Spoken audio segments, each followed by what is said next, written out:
And moving on now, Pakistan-backed terrorism in India has a long history going back to the 1980s and continuing till 1995 when Pakistan supported and armed Khalistani terrorists, and then in Kashmir beginning in 1993 to date.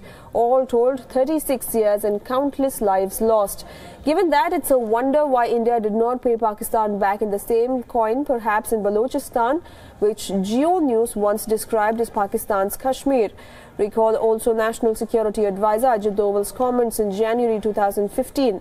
He also said, and I quote, Balochistan, Pakistan in fact has vulnerabilities many times higher than that of India. You can do one more Mumbai and you may lose Balochistan.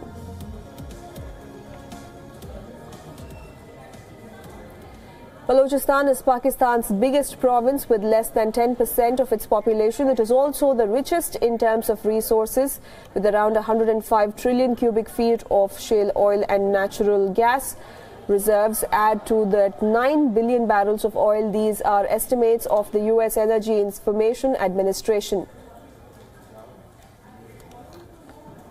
Well, there's more. Balochistan will be the recipient of investments as part of the $50 billion China-Pakistan economic corridor.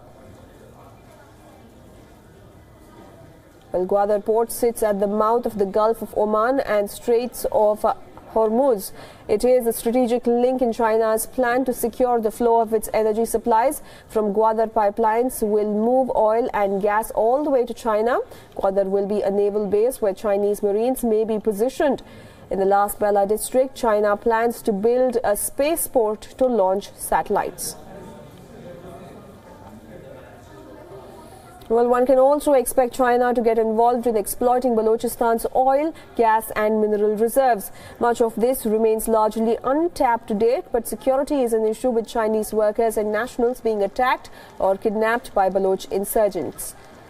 China and Pakistan evidently hope by investing so much in Balochistan they will be able to stop the violence, but Baloch grievances are of long standing, ranging from wanting greater autonomy from Pakistan to outright independence.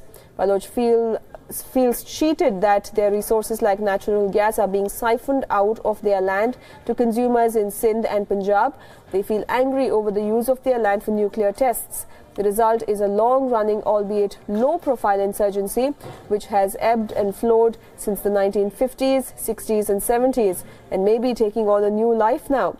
Balochistan's resources and China's rising profile in this region has drawn the attention of the world powers in September 2014. The New York Times carried a list of potential new countries and listed Balochistan as one of them. Pakistan's founder, Muhammad Ali Jinnah, a big united Pakistan surrounded by smaller countries like India. It could well turn out the reverse, with India surrounded by Pakistan's breakaway provinces. East Bengal, now Bangladesh, was the first of many more to follow.